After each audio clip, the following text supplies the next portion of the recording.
চায়ের সঙ্গে একভাবে বিস্কুট না খেয়ে এইভাবে যদি একটা কেক বানিয়ে খান চায়ের সঙ্গে খুবই ভালো লাগে। প্রথমে এবার চিনি ছাড়া গুড় ছাড়া সুন্দর একটা মিষ্টি দিয়ে কেক। প্রথমে আমি দুটো কলা ভালো করে পিষে নিয়েছি, তার মধ্যে 1 কাপ ময়দা গুঁড়ো করে চেলে নিলাম, বেকিং পাউডার দিলাম, বেকিং সোডা দিলাম, হাফ চামচ বেকিং সোডা 1 চামচ বেকিং পাউডার দিয়ে এবার আমি চিনি আর গুড়ের বদলে মধু দিলাম কিছুটা। দেওয়ার পর ভালো করে এটাকে মেখে নেব। ঘি একটু মাখন দিলাম, সামান্য একটু মাখন দিয়েছি।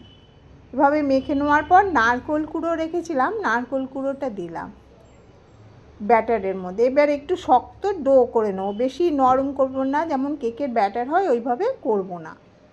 ডোটা একটু হবে চিটচিটে হবে, ওইভাবে তৈরি করব। এবার ডোটা দিয়ে দিলাম এতে কেক প্যানে। আমি ওখানে প্রিহিট করতে দিয়েছি আমার মেশিনটাকে, দিয়ে ওপর থেকে একটু নারকেল কুড়ো ছড়িয়ে দিলাম। একবার করে দেখবেন এইভাবে, কেকটা খুব ভালো লাগে। এবার এটা বসিয়ে দিলাম। দেখুন আধ ঘন্টা পর